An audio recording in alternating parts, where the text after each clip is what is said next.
Lidi di Chioggia, tra l'altro c'è il sindaco di Chioggia ad Arzachena che la presenta ai G20. Esatto. Come si riesce a mantenere per tanti anni questa caratteristica di più di 1,5 milioni di presenze nei vostri lidi?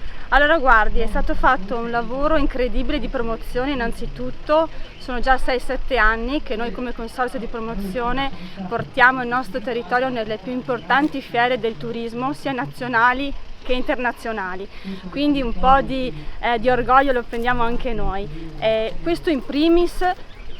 E poi la città parla da sola, quando una persona viene qua, il turista, fa già promozione poi lui andando a casa e dicendo a tutti quanti il meraviglioso territorio che ha trovato qui nella nostra località di Chioggia sotto Marina Lido. Ecco, in un sondaggio hanno detto è la più bella spiaggia per prendere il sole. Assolutamente sì. Anche per l'acqua?